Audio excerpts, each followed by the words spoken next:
أعوذ بالله من الشيطان الرجيم. بسم الله الرحمن الرحيم. الصلاة والسلام على سيدنا محمد وعلى آله وصحبه أجمعين. أما بعد، السلام عليكم ورحمة الله وبركاته. ولا ليال وأنا السلام يا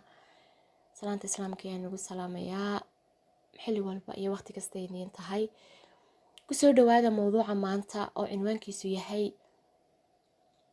أقونت هذا كوبعي ولي جانا انت نوشاي وحبرو لكيسي ونأكسن موضوعا maanta ka hadlay waa aqoontaada kobci intaad nooshahayna wax baro. runtii mowduuca aqoontu waa mowduuc aad iyo aad u mutashaaciba, aad iyo aadna u ballaaran. uma malaynaya inaan intaasoo xalqadoodan yani aan kusoo koobi karayo, balse waxaan maanta jecelahay inaan xoogaa in yar isku dayo inaan ka hadlo soona koobo. aqoontu cilmiga lagu sheegay, aqoonta lagu sheegay runtii waa shayga lagu nool yahay adduunyadan aan ku noolnahay. waana iftiinka dadka bini aadanku ay haystaan. diinteena islaamka markii la soo dejiyey ee nabi maxamed calayhi salaatu wasalaam ilaahay quraanka ku soo dejiyey, suuradii ugu horreysay ku soo degtay waxay ahayd suuratul calaq, waxayna ku bilaabmaysaa iqra oo macnaheedu yahay wax akhri. يعني شيء جوهر ريدين إسلامك إن لسود جي قرآن كاوي نوشة واحد برشة إن وحلا برتو أو وحلا آخرية. إذا دين تكسود دكتين نبينا صوبا محمد عليه الصلاة والسلام ويسوق أمي أها مركي هره مركي نبوة اللي كسود جي أي نقطة سورة جوهر ريسي سورة العلق أو كلمة جوهر ريسي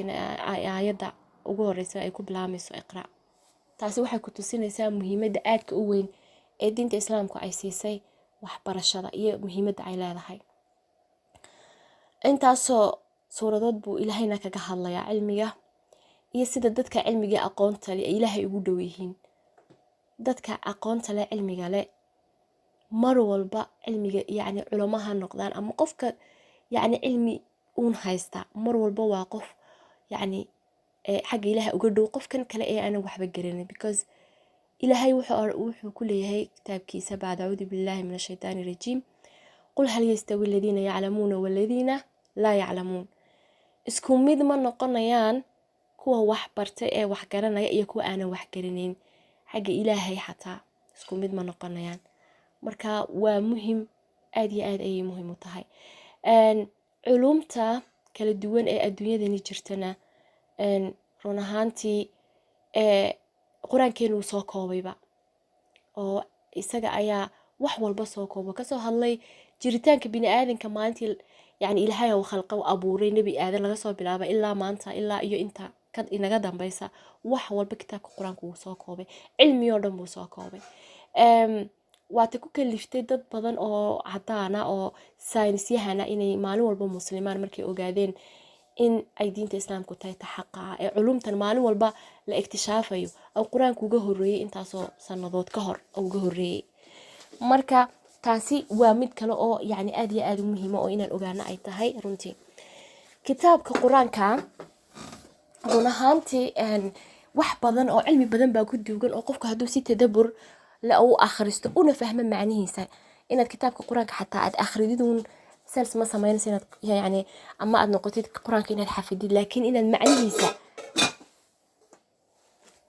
برتد أيا مهمة إن المعنى برتد أيا مهمة يعني مركز كيف إذا سنكرت علمي كدوجن كتاب كنا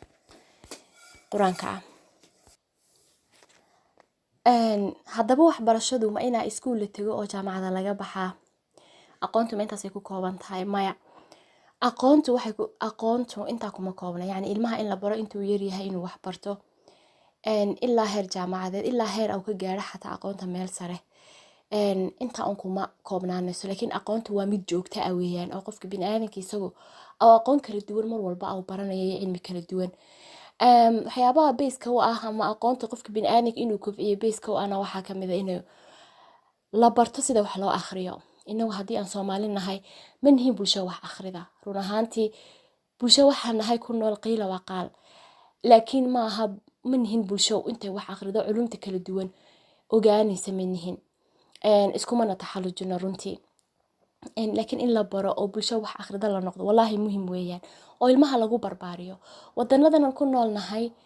ee galbeedka yani ina waxa qurux badan waxyaabaha wanaagsan in la kala qaato oo shucuubta kala qaataan waa wax wanaagsan weeyaan ilmuhu markuu yar yahay ba akhriska lagu barbaarinaya markuu sanad yahay ba lagu barbaarinaya oo bugaag yar yar loo keenaya oo meelaheed geesida lagu ilmaha lagu jeegaranayo bugaagtaas la siinaya oo la oranaya akhri waa ilmo sanad jira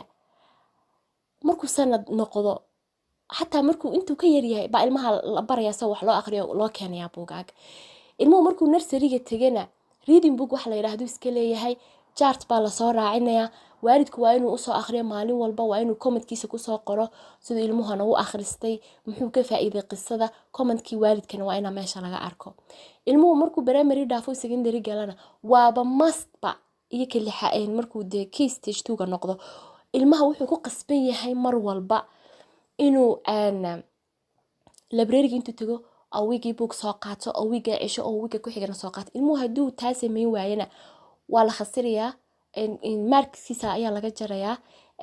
waxa weyn waa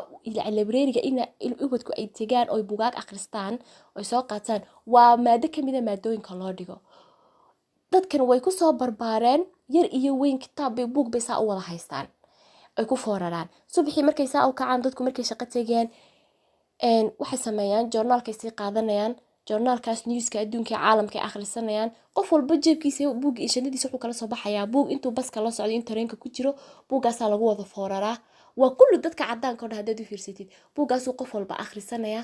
bil walba book bay soo iibsanayaan bookga bil bay ku dhamaynayaan waxa weeyaan ilaa yani waqti kale haduu qofku waay inta uu baska iyo tareenka ku jira shaqada u dhaxeeyo guriga ayuu uga faa'iideysanaya bal inaguna bal hadii dhulkeeni xataa la eego dadku intay fadhiyaan badan dadku waa dad fadhiyo xataa subaxdiiba dadku soo yara shaqeyn 12 shaqooyinka waa lagu kala tagay dadku maqaaxiyaas iska fadhiyan dhulkaas iska fadhiyaan waa la sheekeynaya qof book haysto wax akhriyaya totally ma arkaysid waxaan oran karaa in bookga la akhrisanaya cilmiga yani la expand gareynaya wax barashadu runtii horumarka in ummadaha qayb weyn bay ka tahay qayb lixaad bay ka tahay waa taan ka aradanayna hadii aan dad Soomaaliyeed ay runtii ilmahaaga ku barbaari inuu wax akhriyo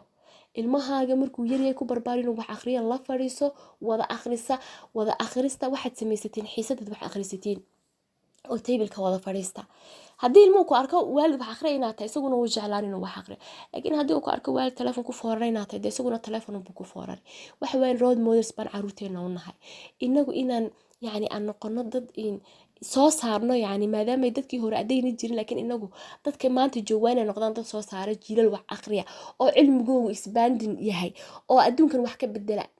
dhulkooga wax ka bedela waa inay noqdaan maskaxdan dadka bini'aadanka yani waxa laga yaabaa inaan wallahi kitaabka quraanka inaan xafido way igu adag tahay laakiin ma adka because maskaxda qofka bini'aadanka dadka average ka nool dadka average people ka dib maskaxdooda average ka tahay 5% maskaxdooda ma isticmaalaan waa ihsaa'iyaad kala ogaaday in 5% of maskaxda dadka yani dadka ilaahay uu abuuray dadka bini'aadanka inaana la isticmaalin maskaxdan waxay qaadi kartaa billions and billions oo buugaagtan waaweyn ee mujalladaadka ah bay xataa qaybi kartaa oo xafidi kartaa buugaagtaas oo billions laakiin 5% dadku ma adeegsadaan marka in maskaxdan la furfuro cilmi kala duwan la barto wax la akhriyo runtii muhiim bay aad u tahay dadkan dhulkan ku nool waxaad arkaysaa 70 years old already retire oo jaamacad tagaya markaad weydiiso maxaa ku kalifay wuxuu oranayaa ma oranaysaa noloshaydii waan soo shaqeeyay wax waan soo bartay laakiin maanta waxaan rabaa inaan hadana wax barto oo new skills new knowledge cilmi cusub iyo skills cusub inaan barto ayaan doonaya waa 70 years old dad badan oo aan arkay anigu oo wareystay baa jirta oo cadaan oo runtii yani de adla yaabaysid yani waxaad iyo dadkeena iyaga markaas balbadiyay dadkeena soo u fikiraan yani wada difference baad oranaysaa markay retire noqdaan waxay sameeyaan xataa waxay sameeyaan shaqooyinka yar fudud bay kasoo shaqeeyaan dukaanada saacado yaryar tarooliyada kuwa riixay noqdaan waxay sameeyaan puzzles maskaxdooda mar walba jimicsi u sameeyaan ileen jirku siduu jimicsi ugu baahaya maskaxduna jimicsi ugu baahan tahay oo jirka waxaan ku gymka iyo waxyaabahan exercise-ka ayaa jirka lagu jimciyaa laakiin maskaxda exercise-keedu waa maxay waa akhriska iyo cilmiga iyo waxbarashada the more aad wax baratid the more maskaxdaadu ay noqonayso mid furfuran oo na gaboobayn xataa oo waxyaabahan asaasiga ilow iyo waxyaanahan oo dhan yacni qofka binaadamka kuma dhacayso qofka hadduu noqdo qof wax barto cilmigiisu yacni joogtay oo mar walba wax baranayo mar walba wax akhrinaya maskaxda ka shaqaysiinaya quraankuna waaba shayga ugu muhiimsan ee maskaxda ka ilaaliya xanuunada maskaxda ku dhaca waxa ka ilaaliya inta ugu badan quraanka hadduu qofku quraan xaafid iyo weliba macnihiisa tadabburkiisa ku daro qofkaasi maskaxdiisu waa caafimaad qabaysaa mar walba taasi waa shiki kuma jiro waana la isku raacay haddaba dadkan kale cadaanku waxay sameeyaan waxay soo qaataan dadka waaweyn inta ugu badan puzzles waxa la yiraahdo joornaalada maalintii markay soo qaataan waxa xagga dambe ka jira puzzles waa luq waa algaaz yacni kelmado iyo nambaro la isku xirxirinayo hadhow macno sameynaya taasay maanta oo dhan ka shaqeynayaan maalin walba wuu soo qaadanaya because waxay u tahay maskaxdii baa jimicsi u tahay maskaxdii baa shaqeynaysa oo fadhiisanayn waxay diidayaan inay maskaxdoodu howlgab noqoto waa dadka ugu cimriga dheer waynaga aragnay da'day gaaran waynaga aragnay 100 sano yacni aad iyo aad bay maxay helaan cimri dheer sababta ugu wacan intooda ugu badanna waa maxay dee waa maskaxdoodii baa mar walba jimicsanaysa oo shaqeynaysa ma noqonayo dad xataa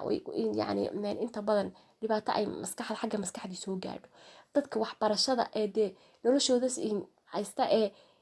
aqoonta waxbarashada iyo ku dadaala mar walba dee inta ugu badan cimriga ilaahay baa haya laakiin haddana waxay noqdeen dadka dee ugu da'da dheer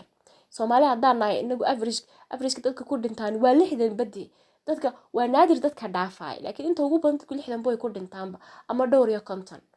bay ku dhintaan taana waxay noogu wacan runtii inagii oona maskaxdeennii iyo caafimaadkeennii midna ilaalinin cuntadan cunaynina maaha cunto jirkii u fiican dad maskaxdii ka shaqaysiinaya manihin dad jirkooga xataa ka shaqaysiinaya oo yacni jimicsanaya xataa manihin maskaxdii jirkiiba iyagoo yar bay isla fadhiisanayaan waa dhibaatada in haysata weeyaan haddaan bulshada Soomaaliyeed marka maanta waxaan ku soo koobayaa ilaa inta la dhimanayo qofka bini'aadamka waa inuu wax barto nabigu wuxuu calayhi salaatu wasalaam udlib ilcilma min almahdi ila lahdi ilaa markaad dalatid ilaa inta lixidka lagu gelinaad dhimanaysid wax baro wax akhri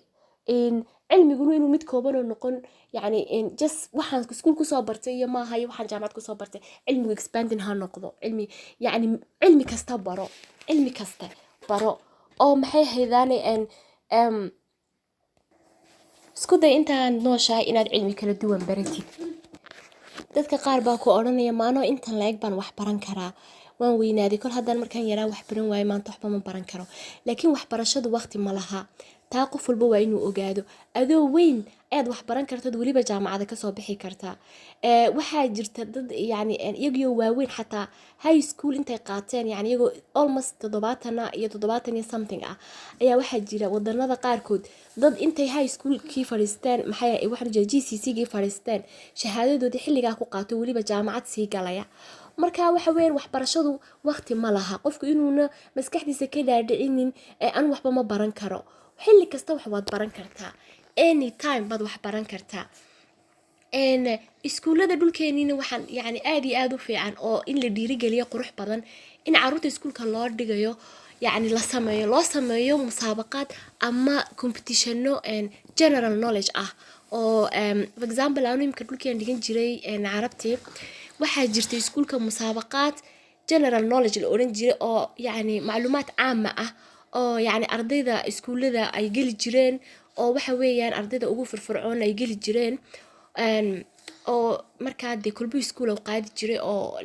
jawaasi la isku siin jiray ardaydii waxay markaa mar walba yacni ku fikirayaan inay wax akhriyaan bugaag kala duwan inay akhriyaan inay librariga mar walba ku xidhnaadaan waxyaabahaasoo dhan bay encourage garaynaysaa laakiin dhulkeennii ma laha inta badan maan arkin competitionno noocaasa in loo sameeyo marka in loo sameeyo aad bay muhiim u tahay iskuulka in iskuul walba library aw yeesho oo yacni in lagu dhiirigeliyo dee ardaydu inay wax akhriyaan iyagoo yar oo primary iyo iyagoo kasii yarba lagu barbaariyo inay wax akhriyaan, gurigana lagaga barbaariyo, iskuulkana lagu encourage garayo. runtii waxaan noqonaynaa bulsho yacni cilmiga yacni aad heer ka gaadhay haddii saa lagu dadaalo. laakiin naga cilmigeenu waa xibr cala alwaraq, waxaa la baranayo ee la qorayo ee iskuuladii uma dhaafo. laakiin ma nihin bulsho jecel inay cilmigooga sii kordhiso oo aragti dheer inay yeelata rabta. oo culumta dee kuwani iminka jira kuwii hore iyo wax walba dee la socda. dadkeen waxay noqdeen dad yacni qiila waqaal intooda badan ka shaqeeya oo waxaan dan ka soo gelaynin inta badan ku dadaala. qofka bini'aadankii maanta sabankan la joogo internetka wax walba fududeeyay, isagoo xataa gurigiisa jooga ayuu jaamacada kasoo bixi karaa. intaasoo koorsooyin oo nafta iyo dadkaba u muhiima ayuu qofku qaadan karaa. kuwa firiyaa jira, kuwa waxaa jira lacag yara. jaamacado ilaa heer PhD baad gurigaaga jooga aad samayn kartaa. yacni waxyaabaha dhanka muhiimka ah ee nafta iyo caqliga iyo bulshada iyo reerkaagaba u muhiimka ah in la kobciya ayaa qurux badan, rather inta yacni weliba especially hooyooyinka la hadlaya inta gossipka lagu jiro la yiri baa la yiri iyo heblaaya tiri laga shaqeynaya ee dad kale lagu mashquulsan waxyaabo dananan waxaan qofka lagu mashquulsan sabankan. qofka inuu naftiisa kobciyo, caafimaadkiisa iyo caafimaadka reerkiisa iyo ubadkiisa iyo maxay heedaan ka shaqeeyo aqoontiisa sidii uu kobcin lahaa ayaa muhiima. intaasaan maanta kusoo koobaya haddii la yiraahdo insha Allah intaan mawduuc ku xiga dib ugu kulmi doono waxaan nigaga tagayaa sidaa iyo nabadgelyo.